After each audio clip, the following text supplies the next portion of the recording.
Hello everyone, कैसे हैं आप सब। आई होप आप सब अच्छे होंगे। तो हम पढ़ रहे थे female reproductive system.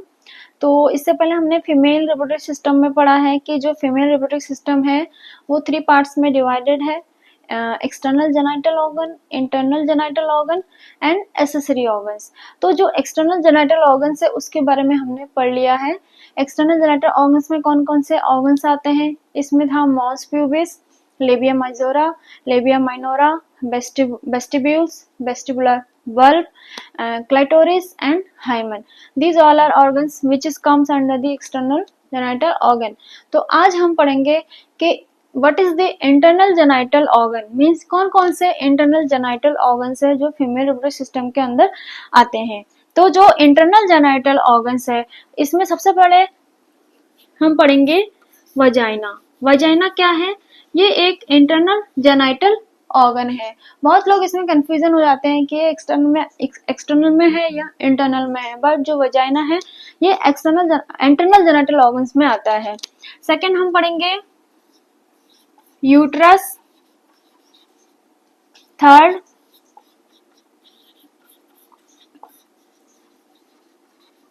Fallopian tube and last fourth ovary. ये आगे हमारे इंटरनल जेनाइटल ऑर्गन।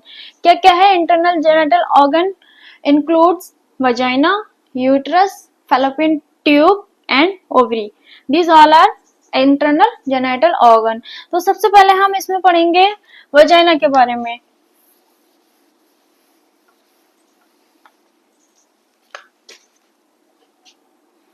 क्या है वजाइना? इसके structures hollow,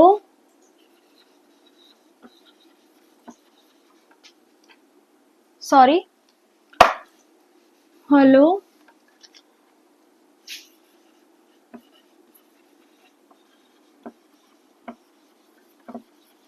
fibromuscular, tube like structure,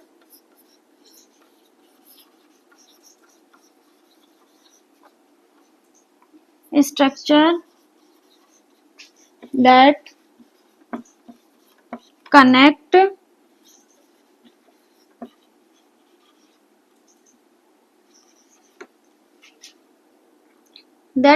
vaginal orifice to cervix। जो वजाइना होती है ये क्या होता है? एक hollow fibromuscular tube like structure से होता है। वजाइना क्या है? एक hollow fibromuscular tube like structure है जो कनेक्ट करती है वजाइनल ऑरिफाइस से स्टार्ट होगा और एंड होगा सर्विक्स पे, यानी कि सर्विक्स को कनेक्ट करने का काम करती है, जिसको हम कहेंगे वजाइना। तो हम इसके एक बार डायग्राम की हेल्प से समझ लेते हैं।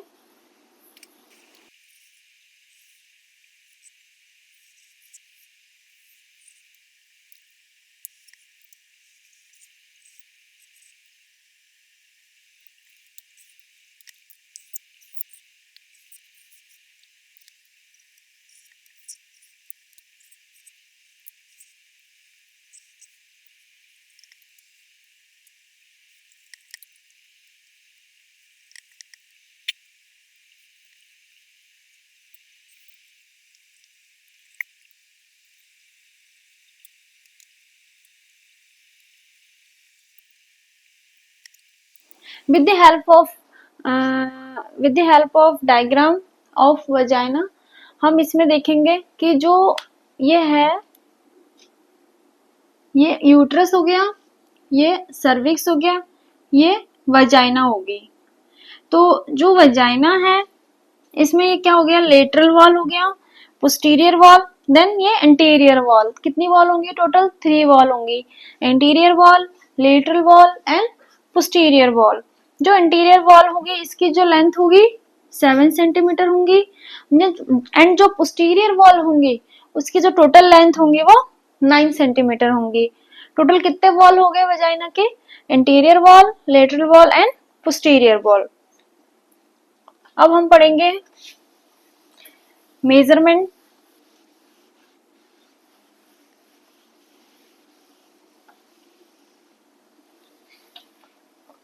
या फिर diameter of the vaginal canal. क्या होती है diameter of the vaginal canal?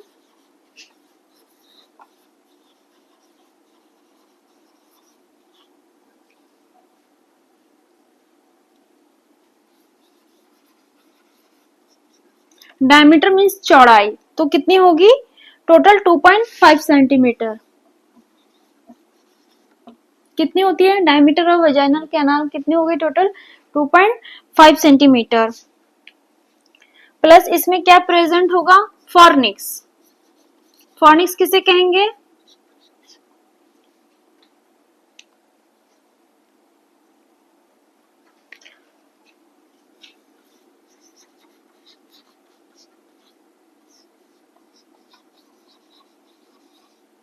cervix protruded into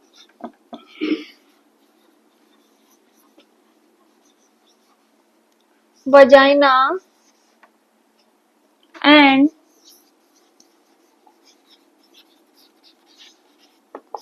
formation of space।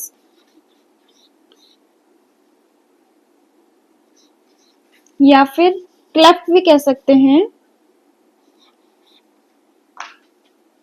जिसको हम क्या कहेंगे? फॉर्निक्स। क्या होता है fornix? Cervix protruded into vagina. जो सर्विक्स है वो किस में प्रोट्रूडेड होगा? वजाइना में। तो उसमें क्या होगा? एक स्पेस क्रिएट होगा, तो उस स्पेस को हम क्या कहेंगे? Fornix. Cervix protruded into vagina, जो सर्विक्स है वो वजाइना में प्रोट्रूडेड होगी और क्या फॉर्मेशन करेगा? एक स्पेस फॉर्मेशन करेगा चारों तरफ से, तो उस स्पेस को हम क्या कहेंगे? फॉर्निक्स। तो नंबर ऑफ फॉर्निक्स कितने होते हैं total?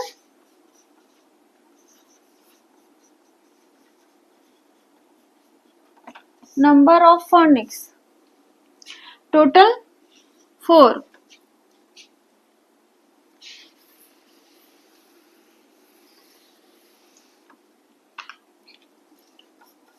Anterior fornix,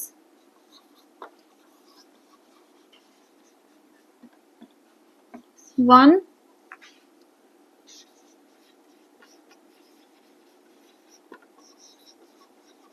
posterior fornix, 1,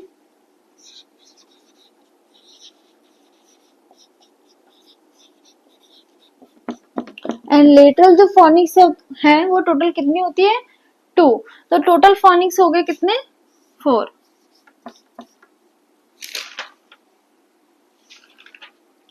तो ये हम पढ़ रहे थे किसके बारे में? वजाइना के बारे में। वजाइना क्या होती है? एक हॉलो फाइब्रोमस्कुलर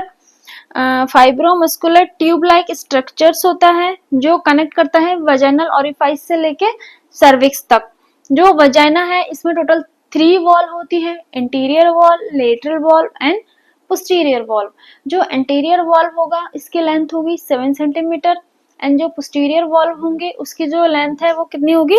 9 सेंटीमीटर। जो डायमीटर है, डायमीटर क्या होगा वजाइना की? 2.5 सेंटीमीटर होगी। प्लस इसमें क्या होगा? जो सर्विक्स है वो प्रोट्रूडेड होती है किसमें? वजाइना में। तो जिसकी वजह से क्या होगा? एक स्पेस क्रिएट होगा, तो उस स्पेस को हम क्या कहेंगे? फॉर्निक्स कहेंगे। तो टोटल कितनी फॉर्निक्स होती है? 4। तो जिसमें क्या होगा? Anterior fornix, posterior fornix and lateral fornix. तो दोनों लेटरल साइड में 2 fornix plus 1 interior fornix and 1 posterior fornix. आगे की तरफ, पीछे की तरफ एंड दोनों साइड की तरफ 2। तो टोटल कितनी हो गई? 4 फॉर्निक्स हो गए। अब हम पढ़ेंगे पीएच ऑफ वजाइना कि जो वजाइना है उसकी पीएच कितनी होनी चाहिए नॉर्मल।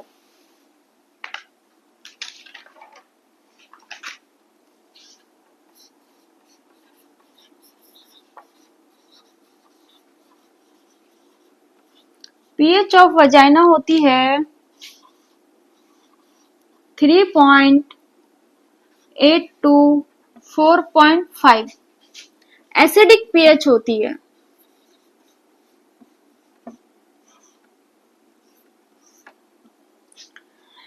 जो पीएच है, पीएच कितनी होती है नॉर्मल 3.8 टू 4.5, जो किस में आएगा, एसिडिक नेचर में। तो जिसका फंक्शन क्या होगा, एंटी माइक्रोबियल फंक्शन होता है। जो एसिडिक पीएच होगा वो क्या करेगा, एंटी माइक्रोबियल फंक्शन।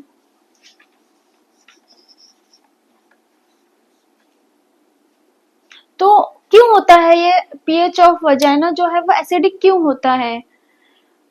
कुछ तो रीजन होगा कि जो वजाइना है या जो वजाइनल फ्लूइड्स है उसका जो पीएच है वो एसिडिक होता है। तो वो क्यों होता है, किस वजह से होता है?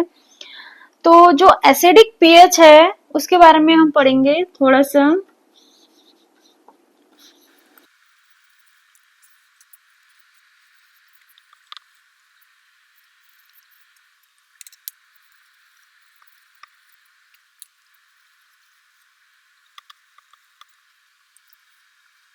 तो हम पढ़ेंगे कि जो पीएच है वजाइना की वो 3.8 टू 4.5 होती है, जिसका नेचर होता है एसिडिक, जो एक्शन होगा एंटी माइक्रोबियल एक्शन। तो एसिडिक पीएच किस वजह से होती है? तो क्या होगा, जो ग्लाइकोजन है इसमें क्या होगा, एसिडिक पीएच है, एसिडिक पीएच क्या करेगा, जो वजाइना है इसमें क्या प्रेजेंट होगा, डोडलिन बेसिलस, डोडलिन बेसिलस या फिर इसको हम कहेंगे लैक्टोबैसिलस एसिडोफिलस। इसका क्या फंक्शन है, जो लैक्टोबैसिलस एसिडोफिलस है या फिर डोडलिन जो बेसिलस है ये क्या करेगा, ग्लाइकोजन को कन्वर्ट करेगा लैक्टिक एसिड में। तो लैक्टिक एसिड में जब ये कन्वर्ट हो जाएगा तो जो इसकी पीएच है वो एसिडिक हो जाएगा। सबको समझ में आ रही होगी कि जो वजाइना है उसकी पीएच जो है वो एसिडिक कैसे हो जाती है। तो जो लैक्टोबैसिलस एसिडोफिलस है माइक्रो ऑर्गेनिज्म या फिर उसको हम कहेंगे डोडलिन बेसिलस, ये क्या करेगा, ग्लाइकोजन को लैक्टिक एसिड में कन्वर्ट कर देगा, जिसकी वजह से जो वजाइना की पीएच है वो एसिडिक हो जाएगी।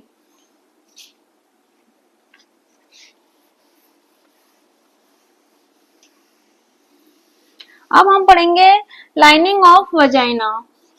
मीन्स जो वजाइना की लाइनिंग होती है वो कौन से सेल से बनी होती है, ये बहुत ही ज्यादा इम्पोर्टेंट है।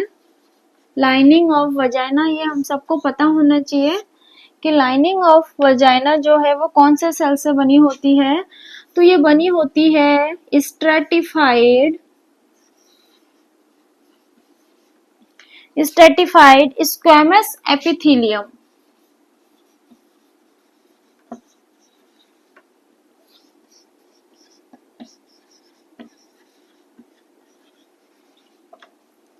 जो लाइनिंग ऑफ वजाइना है वो कौन से सेल से बनी होगी, स्ट्रेटिफाइड स्क्वैमस एपिथेलियम सेल से बनी होगी। नेक्स्ट हम पढ़ेंगे what is the function of vagina. क्या क्या फंक्शन है वजाइना के? तो पहला फंक्शन है organs of copulation,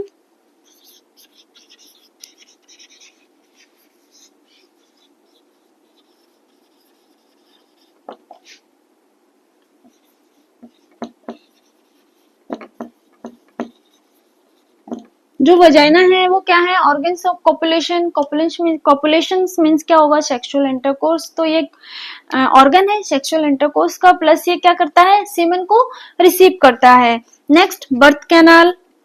birth canal means at the time of normal delivery, ये क्या है, बर्थ कैनाल के रूप में बर्थ कैनाल का रोल प्ले करता है। मीन्स थर्ड है excretory functions for menstrual flow.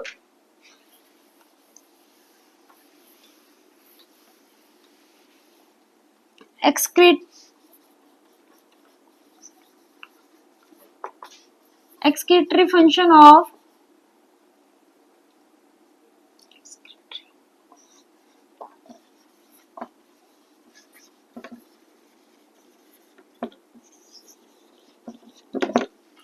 क्या है, तीन फंक्शन है वजाइना के। First organ of copulation, second birth canal, ये क्या है, नॉर्मल डिलीवरी के टाइम क्या है, ये as a birth canal role play इसका होता है, फंक्शन होता है। Third excretory functions of menstrual flow, mean जो मेंस्ट्रुअल फ्लो है वजाइना के थ्रू बाहर आता है। तो ये हमने पढ़ लिया all about the function of and all details about the vagina.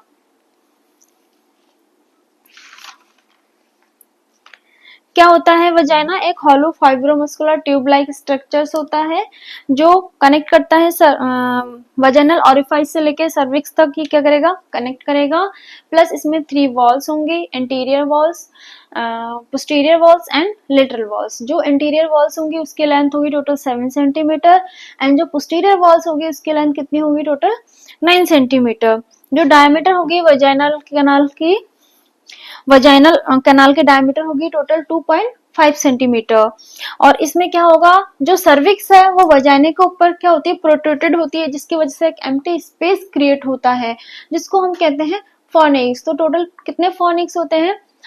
4 phoenix होते हैं, anterior phoenix, posterior phoenix and lateral phoenix. जो लेटरल फोनिक्स होते हैं वो 2 होते हैं, anterior 1 and posterior 1, total 4 phoenix हो गया। देन हम पढ़ेंगे पीएच। जो हमने पढ़ा टोटल पीएच, जो नॉर्मल पीएच है वजाइना की वो कितनी होती है, 3.8 टू 4.5 जो है वो वजाइना की पीएच होती है।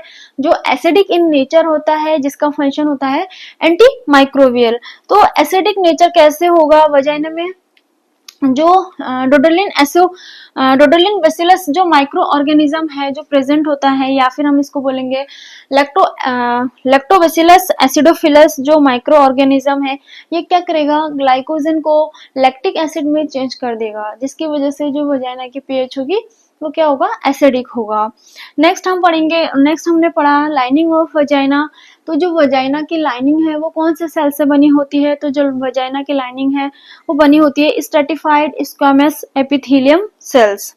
और नेक्स्ट एंड लास्ट क्या हमने पढ़ा, वजाइना की फंक्शन क्या है? तो फर्स्ट फंक्शन था क्या, कि ऑर्गन ऑफ कॉपुलेशन जो रिसीव करेगा सीमन को। सेकंड बर्थ कैनाल का रोल प्ले है इसमें क्या होगा, during the time of normal delivery as a birth canal ये क्या करता है, बेबी को डिलीवर या आउट करने में हेल्प करेगा। थर्ड क्या है, excretory functions of menstrual flow, means जो मेंस्ट्रुएशन के टाइम में जो मेंस्ट्रुअल ब्लड है इससे क्या होता है, इसके थ्रू फ्लो होता है, यानी कि एक्सक्रीट आउट होता है। नेक्स्ट जो हमारा ऑर्गन है इंटरनल जेनाइटल ऑर्गन में वो है यूट्रस। तो अब हम पढ़ेंगे यूट्रस के बारे में।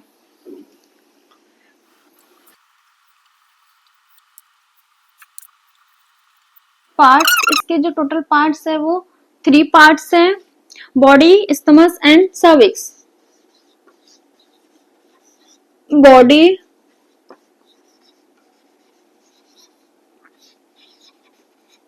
Stomach and cervix. और यूट्रस क्या है, एक यूट्रस जो है वो ये ऑल्सो फाइब्रो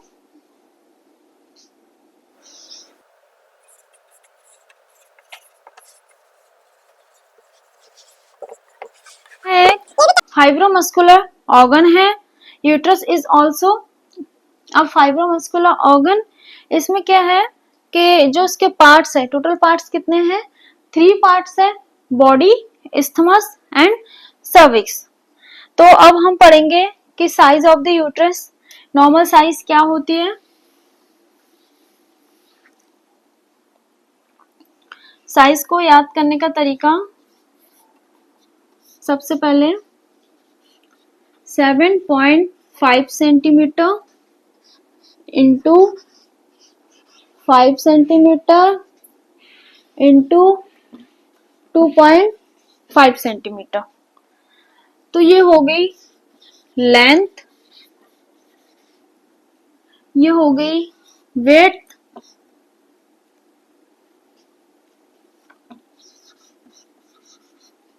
ये हो गई थिकनेस।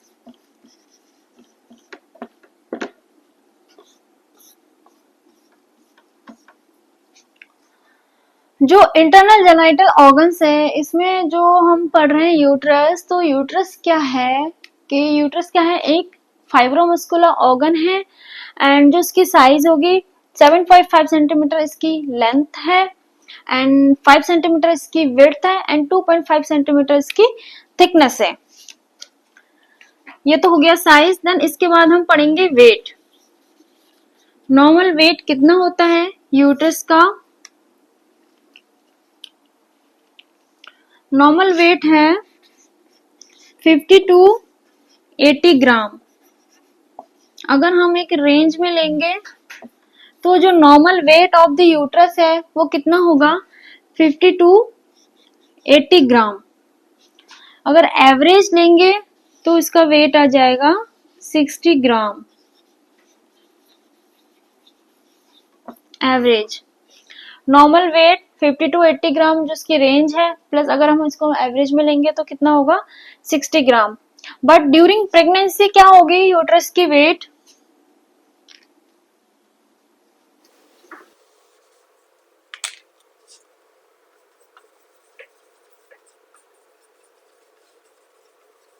ड्यूरिंग जो यूट्रस का वेट है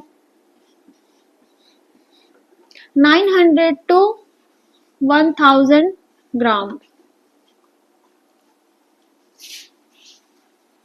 एट टर्म।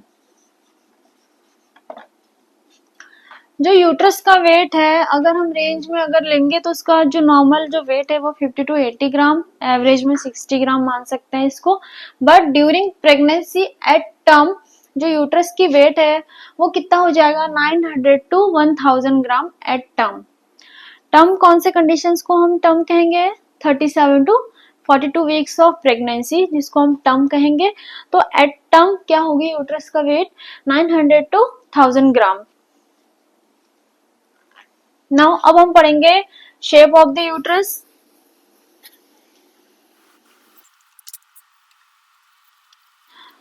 तो जो शेप है ये जो यूट्रस की शेप है वो क्या होगी, पियर शेप। मीन्स पियर मीन्स नाशपाती, तो नाशपाती के आकार का ये होता है, या फिर हम इसको हम कह सकते हैं पायरीफॉर्म शेप।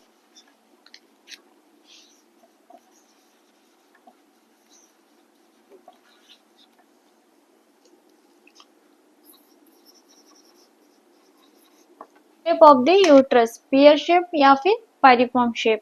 अब नेक्स्ट हम पढ़ेंगे पोजीशन ऑफ द यूट्रस। तो क्या होगी position of the uterus, uterus की पोजीशन क्या होगी,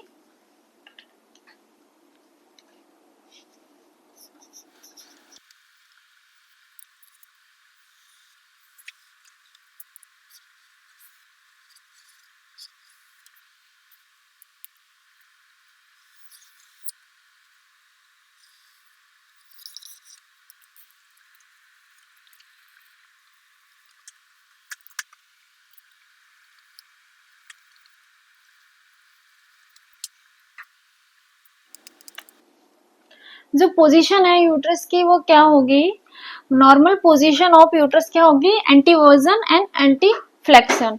तो आप देख सकते हैं डायग्राम में ये क्या है, यूट्रस है। तो यूट्रस के जो एंटीरियर है, एंटीरियर में क्या होगा, यूरिनरी ब्लैडर होगा। एंड देन जो पोस्टीरियर है, पोस्टीरियर में क्या होगा, रेक्टम होगा।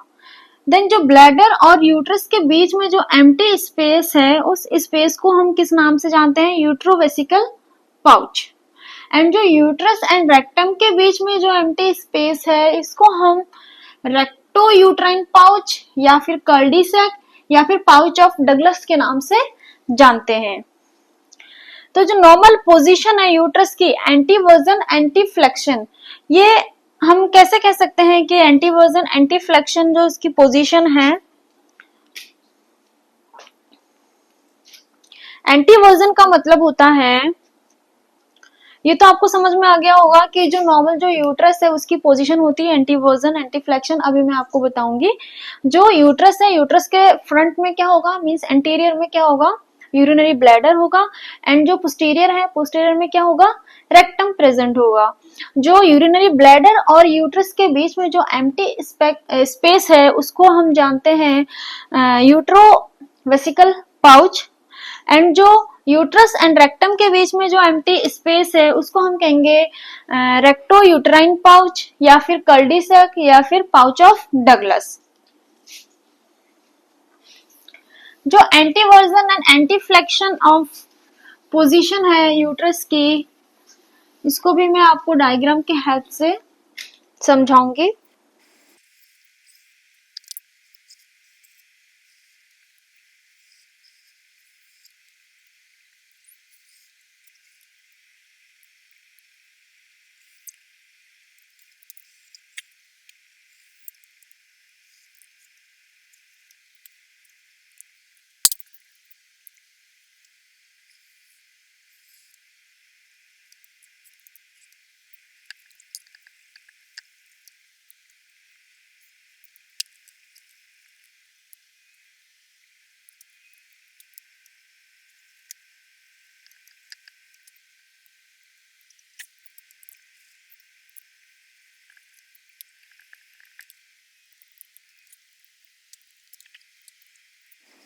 तो जो पोजीशन होगी यूट्रस की वो क्या होगी, एंटीवर्जन एंड एंटीफ्लेक्शन।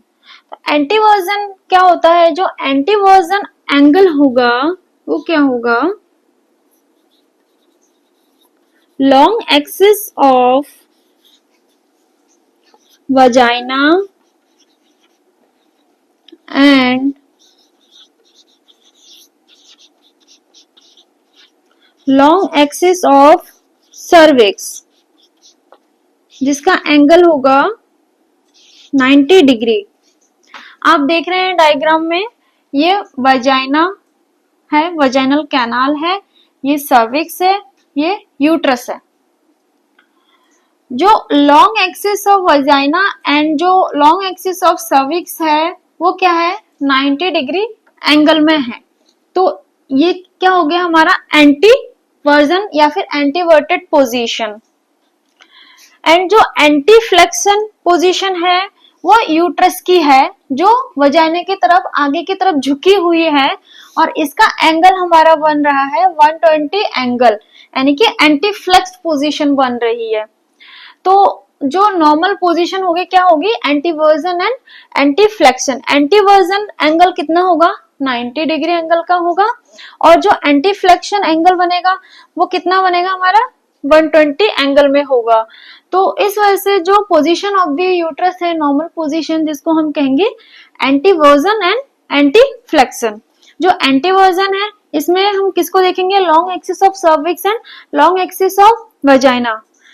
और जो एंटी फ्लेक्शन होगी इसमें क्या देखेंगे, एंटी फ्लेक्स पोजीशन होगी यूट्रस की, जिसमें एंगल होगा 120 डिग्री।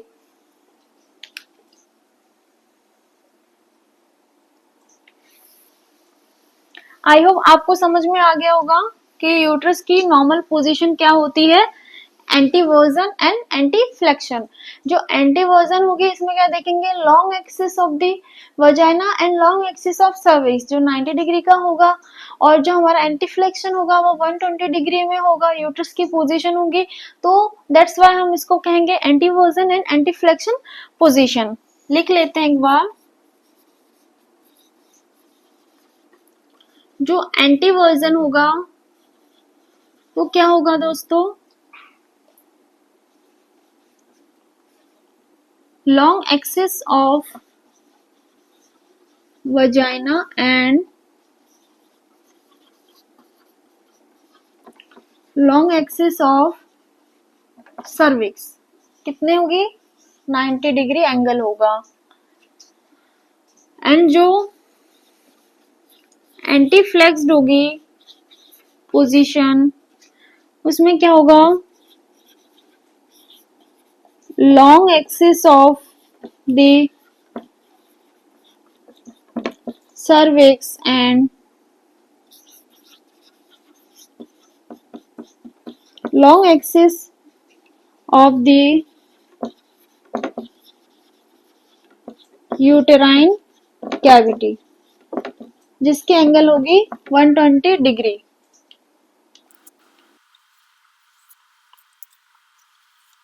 ये हो गया।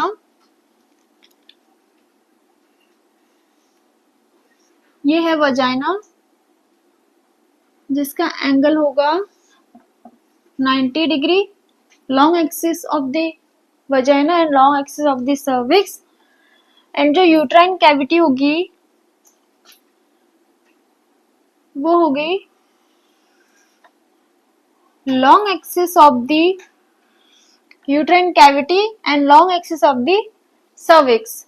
तो इसकी जो एंगल होगी वो होगी 120 डिग्री।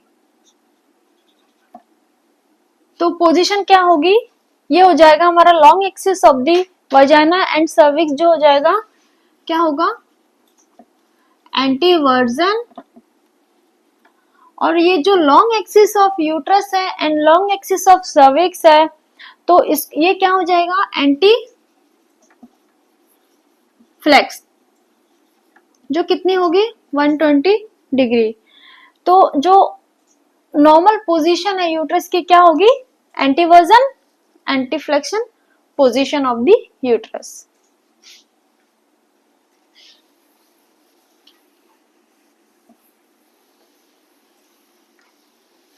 आई होप आपको समझ में आ रही होगी क्लासेस। अब हम पढ़ेंगे layers of the uterus. Uterus की कितनी लेयर्स होती है?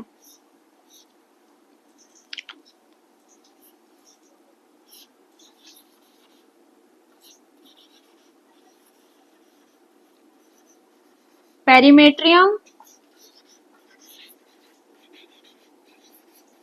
Myometrium and endometrium. यूट्रस की 3 लेयर होती है, पेरीमेट्रियम, मायोमेट्रियम एंड एंडोमेट्रियम। जो पेरीमेट्रियम लेयर होगी ये आउटर मोस्ट लेयर होती है, आउटर लेयर। मायोमेट्रियम जो है वो है मिडिल लेयर, एंड जो एंडोमेट्रियम है ये है इनर मोस्ट लेयर।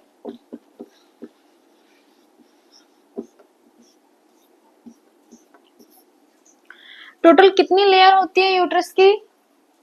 3 लेयर्स होती है, 3 layers, perimetrium, myometrium and endometrium. जो पेरीमेट्रियम लेयर होती है आउटर लेयर होती है, मायोमेट्रियम जो होती है वो मिडल लेयर होती है, एंड जो एंडोमेट्रियम लेयर होती है वो इनर मोस्ट लेयर होती है।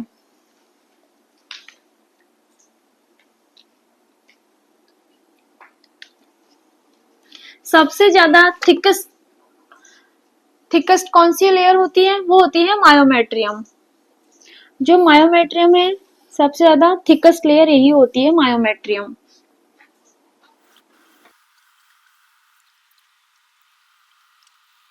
ऑफ द यूट्रस, यूट्रस के कौन कौन से पार्ट्स होते हैं? Body, isthmus and cervix. 3 parts हैं यूट्रस के, बॉडी, इस्थमस एंड सर्विक्स। जो बॉडी है फर्दर 2 में डिवाइडेड है, फंडस एंड बॉडी कैविटी।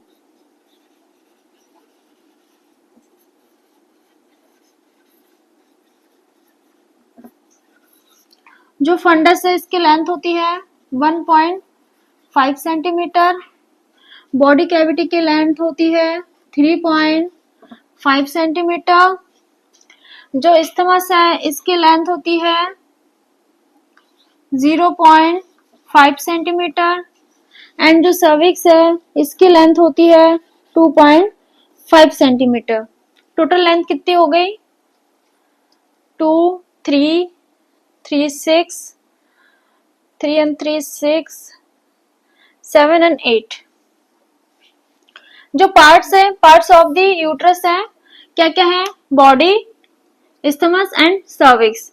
ये क्या है? 3 पार्ट्स होते हैं यूट्रस के। तो जो फर्दर जो बॉडी है, बॉडी ऑफ द यूट्रस है वो फर्दर 2 में डिवाइडेड है, first fundus and second body cavity. जो फंडस है उसकी लेंथ होगी 1.5 सेंटीमीटर, जो बॉडी कैविटी है वो होगी 3.5 सेंटीमीटर। नेक्स्ट इस्थमस, इस्थमस की जो लेंथ होगी वो 0.5 सेंटीमीटर होगी, एंड जो सर्विक्स है इसकी लेंथ होगी 2.5 सेंटीमीटर। आई होप आपको ये क्लास समझ में आई होगी। तो अब हम इस क्लास को नेक्स्ट क्लास में कंटिन्यू करेंगे। तब तक के लिए thank you so much to all, and please like, share and subscribe my channel. Okay, bye.